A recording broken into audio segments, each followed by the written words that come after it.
아가서 5장 2절 말씀 한 절 보겠습니다. 아가서 5장 2절. 내가 잘지라도 마음은 깨었는데 나의 사랑하는 자의 소리가 들리는구나. 문을 두드려 이르기를 나의 누이, 나의 사랑, 나의 비둘기, 나의 완전한 자야. 문 열어다고 내 머리에는 이슬이, 내 머리털에는 밤이슬이 가득하였구나 하는구나. 2절까지 봉독해 드렸습니다. 지난 시간까지는 제 1절에서 아무런 조건 없는 사랑의 언약에 대해서 공부를 했습니다. 오늘은 교재 4587페이지에 나오는 제 2절 두 번째로, 그러니까 아가서의 전반부는 지난주일까지 끝이 났고요. 후반부 바로 5장 2절로부터 8장까지 그 내용은 그 조건 없는 사랑의 언약을 맺은 신랑이 변함없이 그 사랑의 언약대로 성취해 주신다는 얘기죠. 그래서 지난번 아가서 시작할 때 아가서도 언약과 성취 내용으로 되어 있구나. 그래서 그것을 직접적인 이 아가의 직접적인 역사적 근거는 바로 이스라엘 민족의 역사를 뜻한다. 아브라함과 이삭과 야곱에게 하나님께서 언약을 맺으시고 그 언약대로 변함없이 이루어 주신 이스라엘 민족의 역사를 근거 삼아 노래한 것이구나 하는 걸 알 수 있고요.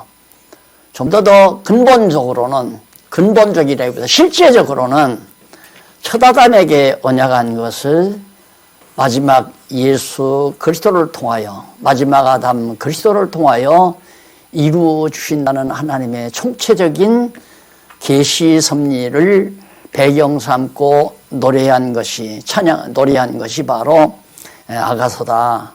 즉 하나님의 자비성을 노래한 거죠. 그리고 근원적으로는 하나님께서 창세 전에, 영원 전에 우리를 사랑하셔서 기쁘신 뜻대로 우리와 백성의 언약을 맺으신 하나님이 장차 계시가 끝난 이후에도 변함없이 우리를 하나님의 백성으로 영접해 주신다고 하는 이 놀라운 원형적인 아주 근본적인 하나님의 큰 사랑을 배경 삼고 노래한 것이 아가서다라고 말씀을 드렸습니다. 그렇다면 오늘 후반부에 나오는 제2절 변함없는 사랑의 성취.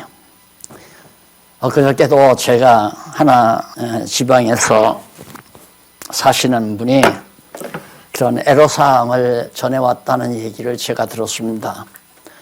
하나님이 계시다면 왜 나를 이렇게 어려운 상황에 처하게 만드느냐 이러면서 포악을 한다는 사실을 제가 들었거든요.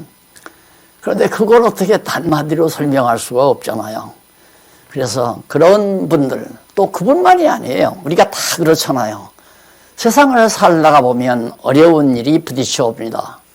저도 여러 차례 겪었다는 걸 곁에서 다 보시잖아요. 지금도 그런 상황을 겪고 있고요. 안 그래요? 하나님은 당신의 사랑하는 백성들과의 관계에 있어서 곤고한 날과 형통한 날을 겪게 되어 있어요. 그러니까 예를 들면 옛날에 과거에 그 각 집안끼리 저 건너편에 살고 있는 김천지 댁하고 이쪽에 살고 있는 박첨지 댁하고 서로 사돈지간을 약속을 하죠. 자네 딸 우리에게 주고 내 아들 자네 사위로 삼자. 그리고 약속을 했어요. 그런데 그 아들과 딸을 길러가는 과정에서는 때로는 병이 났다가 낫기도 하고 때로는 삶이 어려워서 배고프다가 넉넉하게 먹고 살기도 하고 추위에 떨기도 하고 따뜻하게 보호받기도 하고 그러면서 아들과 딸들이 김천지 댁의 아들과 박첨지 댁의 딸이 잘 성장하잖아요. 튼튼하고 견고하게 성장을 해요. 그 성장한 다음에는 변함없이 우리 언약한 대로 약속한 대로 이제 혼인할 수 있도록 혼인식을 거해가세 날짜 잡아가지고 사돈지간 맺잖아요. 자녀들을 다 부부 맺어서 살게 만들어주고요. 그런 것처럼 하나님께서도 한번 언약하신 것은 어떤 어려운 일이 부딪혀와도 곤고한 일이나 형통한 일이 부딪혀와도 하나님의 사랑은 변함이 없어요. 절대 변함이 없어요. 그게 그냥 이론적으로 귀로만 들으면 안 돼요. 아, 하나님의 사랑은 절대 변함이 없다. 그걸 아가페 사랑이라고 한다고 했잖아요. 근데 인간 사랑은 변하게 되죠. 예를 들면 그런 경우도 있죠. 분명히 학교 다닐 때 약속을 했어요. 우리 직장 잡으면 서로 결혼하자고. 그런데 갑자기 졸업하고 직장을 잡아서 결혼하려고 하는데 남자가 신랑 될 사람이 교통사고로 다리를 다치게 됐어요. 직장도 못 다니게 되고요. 그렇게 신부댁에서 못한다. 물론 신부의 입장에서는 죽어도 한다는 신부도 있어요. 이렇게 가만히 이 텔레비 같은 걸 보면 그런 여자들이 들어있더라고요. 사랑하는 남편, 약속한 남자가 설령 어려움에 처해도 내가 그 사람의 손발이 돼주겠다. 그리고 끝내 그 사람을 남편으로 받겠다고 그렇게 생각하는 그런 여자들도 있는데 도라의 여자들은 저 남자한테 시집 갔다가는 내 팔 차버린다 해서 마음을 바꾸지 않아요. 인간의 사랑은 변함이 있어요. 변해요. 어제까지 사랑했다가 오늘 갑자기 자기 마음에 수틀리면 그냥 변질해 버리는 것이 인간의 얄팍한 사랑 아니겠어요? 그래서 저는 그 진리 안에서 함께 기뻐하는 것이 사랑이다. 이걸 물론 제가 살아오면서 경험을 했기 때문에 그게 뼈에 사무치도록 믿어져요. 그래서 제가 그런 얘기도 했죠. 내가 여러분들을 성도들을 사랑한다는 확증은 뭐냐? 거짓말 안 하고 그냥 성경 진리대로 그대로 성경 진리만 가르쳐주는 것이 바로 성도들을 사랑하는 최대의 방법으로 저는 알고 있습니다. 그래서 지금도 이렇게 가르쳐 드리잖아요. 가르치는 이유가 사랑하기 때문에 이게 사랑의 방법이에요. 물론 사랑의 표현을 여러 가지 방법으로 할 수가 있겠죠. 그러나 최대의 방법은 진리를 바르게 전달해 주는 제 입장에서는. 그랬다 보면 사랑은 오래 참고 온유하며 투기하지 아니하며 무례행치 아니하고 이런 것들이 부수적으로 다 따라오게 되는 거죠. 그래서 하나님의 사랑은 절대 변함이 없다. 인간의 사랑은 변하지만은 하나님의 사랑은 어떠한 경우도 변함이 없다. 내 사업이 잘 될 때도 사랑하는 거고 내 사업이 다 망했을 때도 하나님이 나를 사랑하는 거지. 사업 잘 되면 하나님이 나를 사랑하는 거고 사업이 망해버리면 하나님이 날 미워한다? 이것은 하나님의 사랑의 속성을 잘 모르기 때문에 그런 생각을 하게 되는 거거든요. 우리 성도들이 신앙생활을 하다가 낙심하는 이유도 혹시 하나님이 나를 미워하시는가 이것 때문에 제일 두렵잖아요.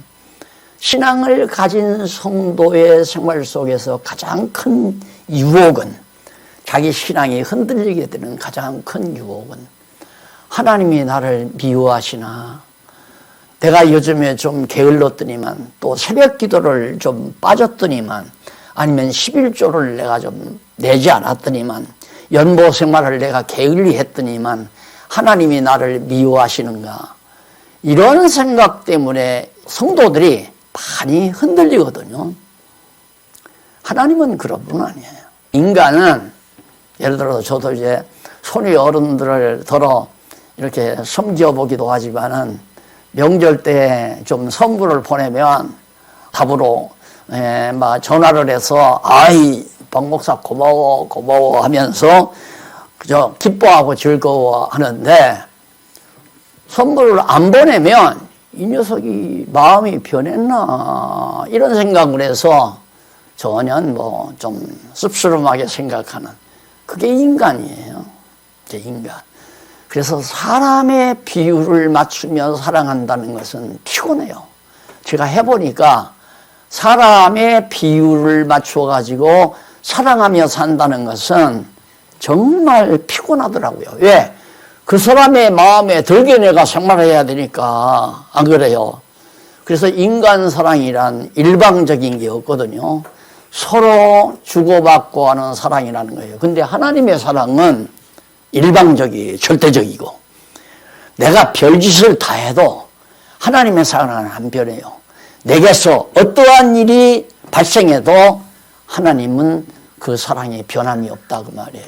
그게 바로 이제 후반부 5장 2절로부터 8절까지 나타나는 거거든요. 그 바로 직접적인 역사적인 배경은 솔로몬 이후 이제 솔로몬이 막판에 정말 돈이 많으니까 타락했잖아요. 그래서 막 이방 여자들, 이방 나라에서 아름답다고 하는 여자들은 전부 불러서 데려다가 왕궁에다가 1000여 명을 노렸다고 해죠. 그리고 그 많은 돈으로 영화와 부귀를 마음껏 누리면서 이방 여자들이 가지고 온 그 우상, 조그만 우상을 전부 성전에다가, 그래서 하나님을 경외해야 될 성전이 우상 박물관이 되다시피 그처럼 솔로몬이 타락했단 말입니다. 그러니까 하나님께서 곤고한 날을 이제 허락을 하시는데 그때부터 마지막 바벨론 포로에서 돌아올 때까지 그 나라가 이제 남북으로 갈라지잖아요. 이스라엘 민족. 그러니까 이 직접적인 지금 이 부르는 노래의 직접적인 역사는 솔로몬 왕 때 말기. 자, 이때 이제 나라가 이렇게 갈라지죠. 나라가 갈라지는데 르호보암, 솔로몬의 아들 르호보암과 솔로몬의 신복부와 여로보암, 이 두 사람에 의해서 북쪽과 남쪽으로 딱 나라가 갈라져 버려요. 그러니까 북쪽에는 예루살렘 성전이 없으니까 산당을 짓고 금송아지 만들어 놓고 거기서 갔다가 거기에 가서 이제 제사드리라고 했잖아요. 하나님 떠났죠? 그게 바로 잃어버린, 그게 완전히 신랑 신부가 서로 헤어져 가지고 서로 잊어버렸어요. 그래서 만나지 못했다는 말입니다. 그래서 신랑을 잊은 신부, 이스라엘 백성들이 하나님을 완전히 잊어버린 거죠. 금송아지 북이스라엘은 특히. 남쪽 유다는 하나님을 섬긴다고 하면서 때때로 북쪽 이스라엘과 야합을 해서 우상을 섬기고 이방신 섬기고 그 시절 남쪽 유다도 해갔단 말입니다. 이때 역사, 이 시대의 역사, 그래서 이제 바로 마지막 바벨론, 이 포로 때가 있죠. 포로 시대. 이 포로 시대에 끝나가지고 다시 예루살렘으로 돌아올 때, 회복. 예루살렘으로 돌아오잖아요. 돌아와서 성전 짓고 하나님 앞에 제사 드린 그 시대의 역사를 배경으로, 그 시대의 역사를 배경으로 해서 이 아름다운 노래가 불러지는. 그래서 이 시대의 역사를 통하여 뭐가? 하나님이 이스라엘 택한 백성들, 아브라함과 이삭과 야곱의 후손을 얼마나, 아브라함의 후손을 얼마나 하나님이 사랑하는가, 그 사랑의 자비성을 이 역사 섭리를 통해서 드러내는 거죠. 그러니까 우리는 어떤 역사를 통해서라도 하나님의 사랑을 느끼면 역사를 잘 해석하는 거고요. 하나님의 사랑을 느끼지 못하면 역사를 잘못 보는 거예요. 내 생애도 마찬가지죠. 내 일생도 막 어려워요. 자녀들이 속을 새기고 교통사고를 내고 하는 사업이 자꾸 막 기울어지고 몸도 자꾸만 병이 나고 이런 어려움이 있다고 하면 하나님의 사랑 못 느끼죠. 그건 이제 내 인생의 생활, 이 인생의 역사를, 내 삶의 역사를 잘못 해석하는 거란 말입니다. 어떠한 경우라도 하나님의 사랑이 보여야 돼요. 예, 이 역사가 얼마나 정말 치열한 역사예요. 남북이 갈라져요. 가정생활로 말하면 부부가 헤어져요. 그런데 하나님 사랑 느끼겠어요? 못 느끼잖아요. 이거 한 민족이 지금 남북으로 헤어져요. 그런데 이런 역사를 보고 솔로몬은 지혜로, 하나님이 주신 지혜로 아름다운 노래로 승화시킨 거예요. 그래서 저는 이 아가서가 아주 짧고 간단하지만은 그 깊이는 엄청나다고 생각을 해요. 굉장히 엄청나다. 아, 성도의 생활이라는 게 다른 것이 아니고 내가 이 땅 위에 사는 동안 육신적으로 어떠한 어려움과 곤고함이 다가와도 와, 하나님이 나를 사랑하셨대구나. 바로 하나님이 나를 사랑하시는구나. 즉 하나님이 간섭하신다는 거거든요. 이런 고난의 역사를 어떻게 아름다움으로 표현할 수 있어요? 왜 아름다운가? 이 고난의 역사 속에 하나님의 사랑이, 변함없는 하나님의 사랑이 지금 배려되고 있기 때문에 아름답잖아요. 아름다운 노래를 부를 수 있잖아요. 주제가 뭘로? 하나님의 변함없는 사랑, 그 자비성을 아름다운 노래로 찬양할 수 있는 그것이 바로 우리 성도들의 생활이다. 그래서 우리가 정말 참 모두가 마음 다 여기 둥지를 만들어 놓고 얼마나 다 기뻐했어요. 이리저리 전전긍긍하던 우리에게 하나님께서 하늘에서 뚝 떨어뜨려 주니까 이제는 서로 사랑하고 그냥 편안하고 즐겁게 살 줄만 알았는데 하나님께서 딱 이스라엘을 갈라놓듯이 우리를 쫙 찢어버리잖아요. 딱 찢어버려요. 아프죠. 그러나 자꾸 살아오면 살아볼수록 이것이 하나님이 우리를 사랑하는 중요한, 그냥 그대로 놔두면요. 솔로몬 보세요. 돈 많죠? 이방에서 쳐들어오는 게 얼마나 편안해요. 아무 민족도 쳐들어오지를 않아. 편안하니까 하는 일이란 자기를 위해서 내가 어떻게 하면 즐겁게 살 수 있을까? 쾌락이 도대체 뭘까? 그것만 솔로몬이 연구하다가 망쳐놓은 거 아니에요. 우리도 마찬가지예요. 얼마나 편안하게 잘 살 수 있었을 거예요. 그래서 내가 가끔 그러잖아. 그대로 하나님이 놔두셨으면 나는 반드시, 물론 하나님이 그렇게 안정했으면 안 되지만은 그냥 내용적으로 볼 때는 난 딴짓했을 거예요. 틀림없이. 그 딴짓이란 별거예요. 또 짓고 막, 예? 우리 거가 제일 크다. 우리 이렇게 성공했다. 자랑하면서. 지금도 자꾸만 여기 와서 이걸 구경하고 싶어 하는 사람들이 참 많아요. 난 그게 제일 싫어. 이걸 구경하러 와. 아유, 참, 수고 많이 하셨네요. 참 좋습니다. 나는 그럴 때마다, 아이고, 꼭, 눈이라고 다 똑같은 눈이냐. 속으로 그렇게 생각을 하는 거죠. 나는 이걸 볼 때마다, 하하, 이게 지금, 이것이 한 10여 년 걸렸잖아요. 저쪽, 이쪽 다. 공연이 쓸데없는 짓만 하다가 보니까, 이거 뭐예요? 통통 다 벼놓고, 예? 일주일 내내 텅텅, 우리, 참, 어른들께서 여기 안 사시면 이 건물도 이거 텅텅 비었을 거 아니에요. 쓸데없는 일에 정력을 기울이며 살았구나. 이런 생각을 참 많이 해요. 이제 우리도 하나님 부름받고 갈 거 아니에요. 그러면 여기가 무슨 장사터가 될지, 젊은 놈들이 와서 춤추는 놀이터가 될지, 그걸 누가 알아요? 아무도 몰라. 솔로몬도 그걸 걱정했잖아요. 자기가 이뤄놓은 거. 중요한 건 뭡니까? 변함없는 하나님의 사랑이라는 사실을 전하고 알려주고 함께 공감하며 하나님을 찬양하는 삶 자체가 소중하고 값진 것인데 그런 건 뒤에 두고 우리가 행복하게 우리 즐겁게 살자. 그것은 주객이 바뀌어지는 결과가 온다 이 말이에요. 그래서 하나님께서 이렇게 해놓은 건 봐라. 편안하고 행복하게 돈 많이 주어서 그렇게 부유하고 부와 영화를 누리고 살게 하니까 쓸데없는 짓 됐잖아.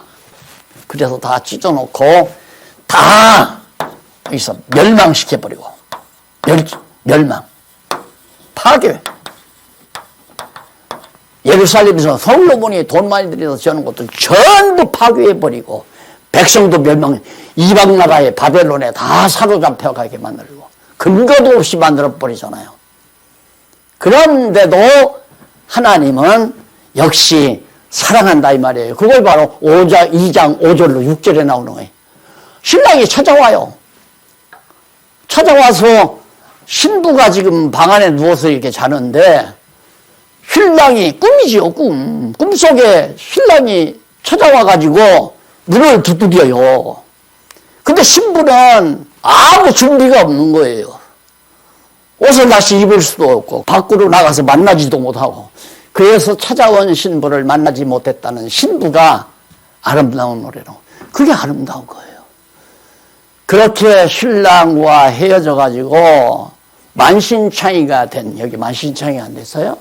근데 하나님은 또 여기 만신창이가 됐죠. 다 찢어지고 갈라지고 서로 안목지시하고 서로 죽이려고 하고 이렇게 형편없이 됐어도 하나님은 여전히 하나님의 사랑하는 백성들을 정말 밤이슬 맞아가면서 여기 나와요. 노래에 읽어드린 바처럼 나의 누이, 나의 사랑, 나의 비둘기, 나의 완전한 자야. 완전하다고 하잖아요. 하나님이 보실 때에는 이렇게 찢어져도 이렇게 형편없이 돼서도 하나님이 보실 때는 아주 아름답고 완전하다 이 말이에요. 다만 이런 과정을 통해서 하나님이 얼마나 우리를 사랑하는가 이런데도 버리지 않는다. 변함없다 이 말이에요. 변함없는 사랑을 하나님이 깨달아 알기 위해서 너희는 나를 저버리고 우상 섬기고 형편없지만은 내 사랑은 너희에게 변함이 없다. 그래서 하나님을 떠나버린 백성들을 찾아가서 내 사랑하는 누이야, 내 사랑아, 비둘기야 하면서 노래 부르는 이런 엄청난 사랑의 아름다운 노래가 지금 소개되고 있죠. 3절 내가 옷을 벗었으니 어찌 다시 입겠으며 내가 발을 씻고 지금 신부가 방에 들어가서 잠을 자는데 어떻게 내가 밖에 나가서 발을 또 더럽힐 수가 있겠는가. 그러면서 어찌 다시 정말 나의 사랑하는 자가 문틈으로 손을 들이밀매 내 마음이 동하여서 그런데 꿈에 문을 살며시 열고 문틈으로 신랑의 손이 들어온다 이 말이에요. 그러니까 바로 이 술람이 이 신부의 마음이 동했다. 얼마나 아름다운 노래들입니까? 사랑의 노래. 아름다운 사랑의 노래. 그러면서 일어나 나의 사랑하는 자 위하여 문을 열 때에 모략이 내 손에서 모략의 질이 내 손가락에서 문빗장에 듣는구나.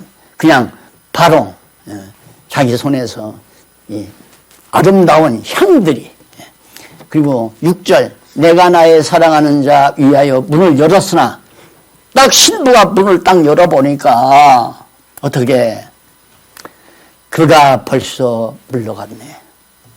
그러니까 그 꿈 깨지 말았어요. 그냥 꿈이라도 그렇게 아름답게 그냥 꿨어야 하는데 너무 좋으니까 벌써 문을 덜컥 열어보니까 벌써 사랑하는 신랑은 없어져 버렸다 이 말이에요.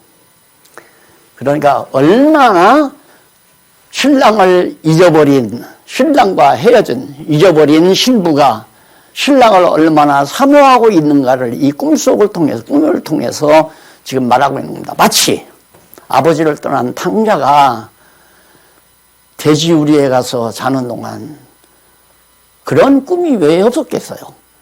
아버지가 찾아오는 꿈도 꿨을 거고 어머니가 정말 따뜻한 옷을 입혀주는 꿈도 꾸었을 거고 그런 것처럼 그러니까 부모님을 사모하는 그런 마음을 지금 이 노래에 담고 있는 거죠. 그래서 거기에 내 혼이 나갔다. 그게 신랑이 없어져 버렸으니까 안 보이니까 그만 혼이 나가버리고 말았어요. 내가 그를 찾아도 못 만났고 불러도 응답이 없고 아무리 신랑을 불러도 대답이 없다 이 말이에요. 7절로 9절 수치당한 신부의 부탁받은 여자들의 반문을 노래해줘. 자, 수치를 당했죠 이제. 옷도 못 입고 갑자기 일어나서 그냥 문을 훌쩍 열고 보니까 다 신랑은 사라져 버리고 눈에 보이도 않고 있다 이 말입니다. 그래서 성중에서 행순하는 자들이 나를 만나매 자기가 성중에서 행순, 성을 돌아보면서 이제 지키고 있는 나를 쳐서 상하게 하였고 성벽을 파수하는 자들이 나의 웃옷을 벗겨 취하였구나. 그러니까 거리의 남자들이, 거리에 많은 그 남자들이 결국은 이 신부를 갖다가 겁탈하고 신부를 완전히 망가뜨려 놨다 이거예요. 자기가 그렇게 다 망가졌다. 당연하잖아요. 이방에 끌려갔으니 따로 가서 나라 세워가지고 이방 민족의 신들이나 또한 산당 제사를 드리면서 하나님 떠나서 살았으니까. 그리고 얼마나 아람이나 아수르나 이런 데서부터 이 아수르가 결국에는 들어와가지고 다 망쳐버리잖아요. 북이스라엘, 사마리아 들어와서. 그러니까 이렇게 전부 다 외관 남자들로부터 그 성을 둘러보는 성벽지기, 파수꾼들, 또한 수령하는 자들, 이리저리 수령하는 그런 자들에게 완전히 다 당했다. 바로 이 신부가. 그래서 내가 부탁해요. 예루살렘 여자들에게, 예루살렘의 그 많은 여러 여자들에게, 여기서 예루살렘 여자들이란 예루살렘에 살고 있는 백성들. 이렇게 또 따지고 보니 신부에 직접적으로는 이제 신부가 솔로몬과 결혼을 했으니까 솔로몬의 다른 이제 왕궁에 여자들이 많이 있었을 거 아니에요. 그런 자들을 총칭해서 하는 말이에요. 너희에게 내가 부탁한다. 너희가 나의 사랑하는 자를 만나거든. 야, 왕궁의 여자들아, 너희가 예루살렘 왕궁의 여자들아, 너희가 나의 사랑하는 자, 신랑을 만나거들랑 내가 사랑함으로 병이 났다고 그렇게 좀 전해달라. 내가 지금 병 났다. 사랑하기 때문에 내가 신랑 사모하다가 상사병이 났다. 9절. 여자 중 극히 어여쁜 자야. 너의 사랑하는 자가 나무 사랑하는 자보다 나은 것이 무엇인가. 이건 이제 예루살렘 여자들이 하는 얘기예요. 여자들이 지금 반문하는 그런 내용이에요. 야, 네 사랑하는 남자가 다른 남자보다 잘난 게 뭐냐? 나의 사랑하는 자가 나무 사랑하는 자보다 네가 사랑하는 신부, 네가 사랑하는 자가 남의 사랑하는 자보다 나은 것이 무엇이기에 이같이 우리에게 부탁하느냐.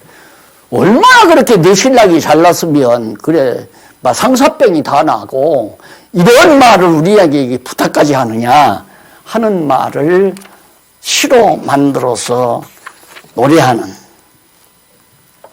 그러니까 얼마나 이 신부가 신랑을 사모했는가. 저는 이런 장면을 보면서 하나님께서는 우리가 조금이라도 어렵지 아니하면, 어려움이 없으면 딴 생각하잖아요. 그러니까 예를 들어 아주 생활이 부호예요. 생활이 아주 풍부하단 말입니다. 풍부한데 결혼을 해서 산단 말입니다. 아내가 부족함이 없이 모든 거 다 갖춰주고 편안하게 하고, 그리고 나면 아내는 자연히 남편에게 집중하는 게 아니라 딴 생각이 돌아간다 이 말이에요. 딴 생각. 오직 남편만 사모하는 것은 어려움이 부딪혀와요. 어려움이 자꾸 어려움이 아내에게 부딪혀오면 남편 없이는 방어할 수가 없으니까 어려움은 어려운 만큼 남편에게 의지하잖아요. 남편을 향해서 집중하게 되고 남편에 대한 사랑이 깊어지고요. 그래서 어려운 상황 속에서 살아가는 부부가 금실이 좋지 풍부한 부잣집 부부가 금실 좋은 건 아니죠. 남자는 남자대로 딴짓하고 여자는 여자대로 딴짓하고 실제로 생활 속에서 다 그런 게 많잖아요. 예. 하나님이 당신의 사랑하는 백성들에게 시련과 연단을 주는 이유가 나만을 사모하라, 하나님만을 사모하라고 그런 어려움을 주는구나. 자, 목회를 좀 해보니까요. 나는 이제 초기에는 새벽 기도를 했거든요. 다 하는데 안 하면 또 안 되잖아요. 했는데, 갑자기 새벽 기도를 안 나오던 사람이 새벽 기도를 나와요. 왜 나왔나 싶으니까 어려움이 부딪힌 거예요. 빚쟁이가 바로 와가지고 살림살이에다가 전부 방치고 그래서 점점 어려움에 처하니까 매달리게 되는 거죠. 하나님께 매달리려고 새벽 기도를 나오더라고요. 그러니까 인간은 하나님께서 당신의 사랑하는 백성들에게 꼭 평안하고 형통케만, 우리 편에서 볼 때 형통하게만 만들어 놓은 것이 장땅이 아니에요.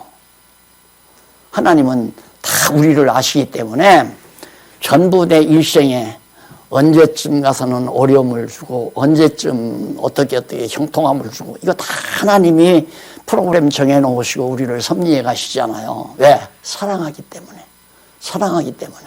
그래서 다시 한번 강조드리는 것은 어떠한 경우라도 하나님의 사랑은 변함없다. 그래서 언약대로 약속한 대로 반드시 우리를 하나님의 나라 백성으로 정말 세워주시고 영원한 하나님 나라로 우리를 안내해서 영원토록 하나님과 더불어 살게 하신다. 자, 그 다음 10절로 16절 신랑의 아름다운 모습에 대한 신부의 아가. 그러니까 야, 너 신랑이 얼마나 그렇게 아름다우냐라고 그렇게 반문을 하니까 우리 신랑 정말 아름답다 그러면서 노래하는 거예요. 그것이 10절로부터 나와요. 나의 사랑하는 자는 희고도 붉어 많은 사람이 뛰어난다. 머리는 정금 같고 머리털은 고불고불하고 가마귀같이 검고 머리털이 검고 눈은 시냇가의 비둘기 같은데 젖으로 씻은 듯 아주 맑고 아름답게도 바뀌었다. 우리는 신랑의 눈이 얼마나 아름다운 줄 아느냐. 뺨은 향기로운 꽃밭 같고 향기로운 꽃 언덕 같고 그 다음 입술은 백합화 같고 모략의 줍이 뚝뚝 떨어진다. 손은 황옥을 물린 황금 노리개 같고 황옥을 물린 옥이죠. 옥을 물린 황금 노리개 같고 몸은 아로색인 상아에 청옥을 입힌 듯 하더구나. 다리는 정금 받침에 세운 화반석 기둥 같고 그 다음 형상은 레바논 같고 백향목처럼 보기 좋고 입은 심이 다니 그 전체가 사랑스럽구나. 우리 신랑 전체 아주 아름답지 않은 것이 하나도 없다. 준수하고 아름답고 늠름하고.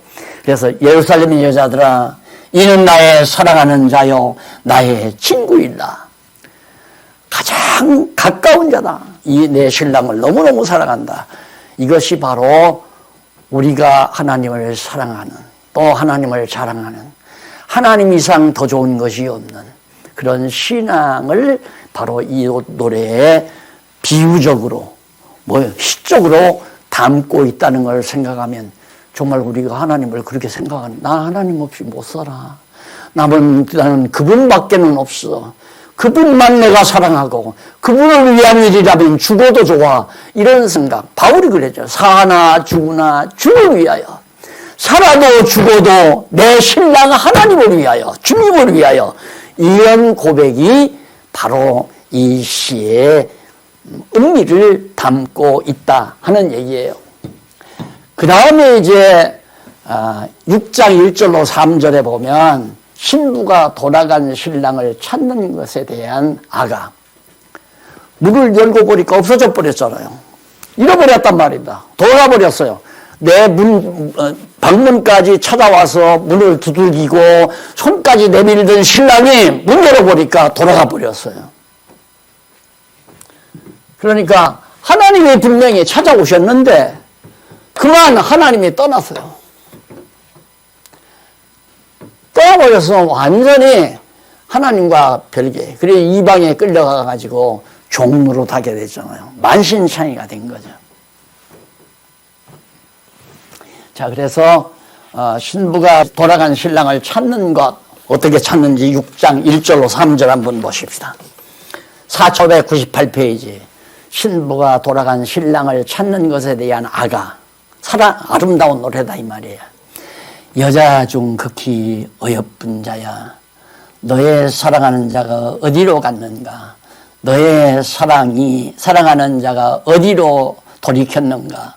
우리가 너와 함께 찾으리라. 그러니까 예루살렘 여자들이 지금 부르는 노래예요. 이것은 하나님께서 솔로몬으로 신부가 돌아간 사랑을 찾는 것에 대한 아가, 예루살렘 여자들이 부르는 거죠. 그래서 솔로몬은 예루살렘 여자들이 여자 중 극히 어여쁜 신부에게 사랑하는 신랑이 어디로 갔느냐고 반문하잖아요. 묻잖아요. 어디로 갔는가? 우리가 너와 함께, 예루살렘 여자들이 술람이 신부와 함께 그 사랑하는 자를 한번 찾아보자. 가자. 자기 동산으로 내려가 향기로운 꽃밭에 이르러 동산 가운데서 양떼를 먹이며 백합발을 꺾는구나 발견했어요. 하나님은, 신랑은 자기가 만든 아름다운 꽃밭에 가서 양떼를 먹이면서 거기 정말 백합발을 꺾고 있다. 그러면서 나는 나의 사랑하는 자에게 속하였고 나의 사랑하는 자는 내게 속하였다. 그가 백합밭 가운데 그 양떼를 먹이는구나. 결국에는 신랑을 발견하죠. 바로 신랑을, 양떼를 먹이고 있는 그런 신랑을 발견한 것은 했다고 하는 아름다운 노래를 부르는 내용이 바로 3절까지 나왔고요. 그 다음 두 번째 보면 신랑을 잊어버린 신부의 모습이고, 여기는 신부를 찾는 신랑. 신부는 신랑을 잊어버리고, 그 다음에 신부는 신랑을 잊어버리고 신랑은 신부를 찾아요. 이게 얼마나 아름다운 일이에요. 신부는 신랑을 잊어버렸는데, 아이고 뭐 여자가 그 여자 나쁘니까 다시 세장 받으면 되지, 이게 아니라 잊어버린 신부를 다시 찾는 신랑의 아름다운 모습이 바로 이제 4절로부터 그 이후에 나타나는 내용입니다. 한번 보십시다. 4절로 9절. 신랑이 신부의 아름다움과 그에 대한 찬사.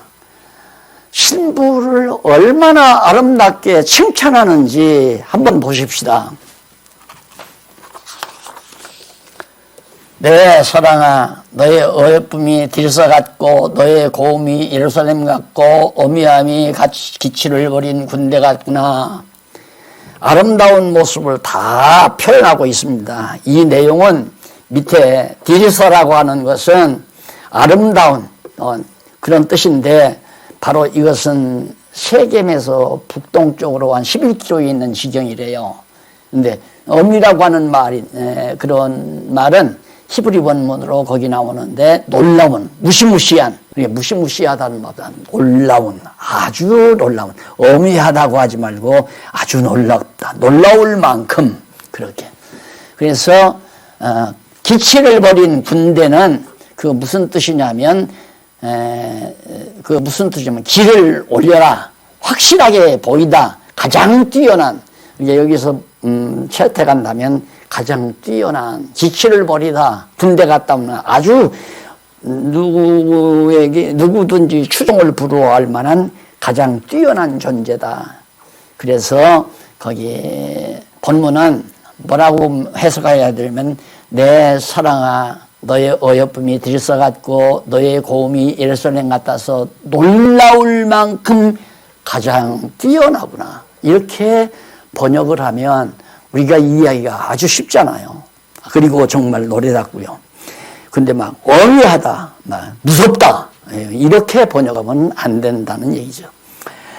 자, 그렇게 이제 신랑이 신부를 아름답게 노래하고 있는데 거기 6절 내 이는 목욕장에서 나오는 암양떼 곧 새끼 없는 것은 하나도 없이 각양 쌍태를 낳을 양 같고 너울 속에 너의 뺨은 성류한 쪽 같구나.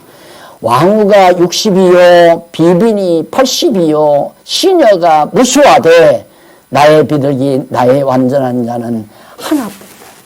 그러니까 하나님이 보실 때 이 인류 가운데 가장 얼마나 많아요. 많은 인류가 있지만은 너가 나밖에. 그러니까 독생자 예수 그리스도, 그리스도와 한 몸을 이룬 하나님의 백성, 하나님의 자녀들. 오늘 우리는 다 하나님의 자녀 아니에요. 이 땅에 있을 때는 자녀들이지만은 천국 가면 하나예요. 그냥 그리스도와 한 몸을 이룬 하나. 그 하나밖에는 하나님의 사랑의 백성이 없다. 그래서 그만큼 신랑이 신부를 사랑하면서 그에 대한 찬사를 노래한 내용이고요. 그 다음에 신부를 찬양하며 마음으로 생각한다는 사실. 사랑하기만 하는 것이 아니라 항상 신부 생각밖에 안 한다. 누가? 신랑이. 바로 그거예요. 그게 바로 10절로 12절에 나오는 아침빛같이 뚜렷하고 달같이 아름답고 해같이 맑고 기치를 벌린 군대같이 어미한 여기서 뛰어난 아주 뛰어난 이렇게 번역을 한다고 그랬잖아요. 가장 뛰어난 여자가 누구인가? 최고로 뛰어난 여자가 누구인가? 골짜기에 초목을 보려고 포도나무가 순이 났는가? 석류나무가 꽃이 피었는가 하려고 내가 호도동산으로 내려갔을 때 부지 중에 내 마음이 나도 내 귀한 백성의 수레 가운데 이르게 하였구나. 결국은 신랑이 신부를 그처럼 생각하고 있다는 사실을 노래하는 겁니다. 그리고 그 다음 계속해서 여기 칠판에다가 쓰진 않았는데요. 13절로 14절 솔로몬이 슐라미 여자를 보려는 자를 꾸중하면서 얼마나 그렇게 아름답다고 이제 노래를 하니까 최고다, 가장 뛰어났다 이러니까 야 좀 돌아와봐라, 좀 돌아와봐라, 보자 그 말이에요. 돌아오고 와라 슐라미 여자야 돌아오고 돌아와 우리도 너를 보게 하라. 좀 구경 좀 하자. 얼마나 그렇게 이쁘고 잘났냐 그거예요. 그러면서 너희가 어찌하여 마나이무 춤추는 것을 보는 것처럼 슐라미 여자를 보려고 하느냐. 그래, 춤추는 환양 여자의 춤추는 모습을 보듯이 공연장에서 공연을 보듯이 그렇게 왜 내 사랑하는 정말 가장 뛰어난 내 사랑하는 여자를 그런 식으로 구경거리로 생각하느냐 그 말이에요. 기분 나쁘다 이 말이죠. 기분 나쁘다. 그러면서 7장 1절로 9절 상반절까지에서는 신랑이 신부의 몸매의 아름다움에 대해서 노래합니다. 빈틈없어요. 신부의 모든 머리끝에서 발끝까지 하나도 아름답지 않은 것이 하나도 없다. 그걸 이제 미인대회 같은 데서 이제 뽑잖아요.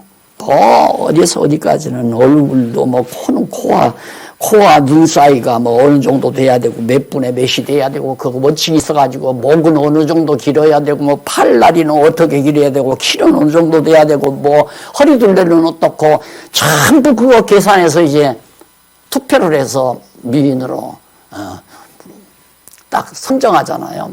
미스 코리아나 미스 월드로. 솔로몬이 볼 때는 신랑이 신부를 볼 때는 빈틈이 없다. 하나도. 이것이 하나님께서 우리를 보시는 하나님의 시각이라는 거. 사람들이 서로 바라볼 때는 아유 저런 것도 인간이라고. 저게 무슨 놈의 장로야. 저게 무슨 놈의 권사야. 야 저런 것이 장로라면 나는 장장로겠다. 그러면서 비난하지만 하나님의 보시는 눈은 안 그래요. 하나님의 보시는 눈. 그러니까 하나님은 우리를 흠과 티가 없이 그렇게 만드셔서 당신의 백성으로 삼으신다는 진리를 이 노래 속에 담고 있는 겁니다. 내가 만드는 게 아니에요. 여러분, 요즘 젊은 사람들 체중 조금만 줄일래도 얼마나 왜 신랑이 뚱뚱하다고 자꾸만 틱틱대니까 몸무게를 빼기 위해서 막 땀을 비지땀을 흘리면서 그럴 필요가 없어요. 우리는 하나님이 다 그렇게 만들어줘요. 하나님이 흠과 티가 없이. 그래서 만약에 더럽고 추한 곳이 있는 거 그걸 해결하기 위해서 독생자 예수 보내가지고 대속의 피를 흘려 그 피의 능력으로 깨끗하게 씻어버려서 아주 정결하고 거룩하고 완전한 하나님의 백성으로 예수 그리스도의 신부로 그렇게 만들어가지고 우리를 구원해 주신다는 사실을 우리는 성경에서 확인하고 살지 않습니까? 문제는 오늘 아가서를 나는 안다. 여기에서 중요한 것이 아니라 아가서의 이 노래에 담긴 진정한 의미가 내게 실제로 와 닿는가? 다 세상이 나를 미워해도 하나님이 나를 사랑한다고 하는 그 사랑에 대한 확신 때문에 불평, 불만, 짜증, 원망 아무것 없이 정말 아름다운 노래를 부르면서 하나님을 사랑하는 자비성, 사랑을 노래하며 살 수가 있는가? 이것이 사실은 궁극적인 문제로다. 아가서를 배우는 데 있는 것이 아니라 아가서의 내용이 내 양식이 되는, 내 삶의 힘이 되는, 내 생활의 근거가 되는 그런 역사가 더욱 중요한 게 아니라 가장 중요한 거죠. 아이고 쓸쓸해. 아이고 외로워. 야, 명절 때도 아무도 찾아오는 사람이 없네. 아무도 선물 보내는 사람이 없네. 아직 멀어서요. 그런 생각하고 살면 아직 멀어서요. 세상이 다 나를 몰려가도 아무도 나를 사랑하는 것 같지 않아도 하나님이 나를 이처럼 사랑한다고 하는 사실이 확인만 되면 당당하게 살 수 있잖아요. 떳떳하게 살 수 있잖아요. 행복하게 살 수 있잖아요. 만족하게 살 수 있잖아요. 기도하십시다. 살아계신 하나님 아버지, 오늘 아가서를 통해서 하나님의 사랑의 깊이와 넓이와 크기를 잘 배웠습니다. 하나님 아버지 감사합니다. 흠과 티가 많은 저희를 흠과 티 없이 만들어서 아름답다고 칭찬해 주시는 하나님의 놀라운 사랑을 마음속 깊이 간직하고 어떠한 어려움과 시련이 와도 당당하고 힘있게 승리하는 생활할 수 있는 저희들 되게 하시옵소서. 예수님 이름으로 기도드립니다. 아멘.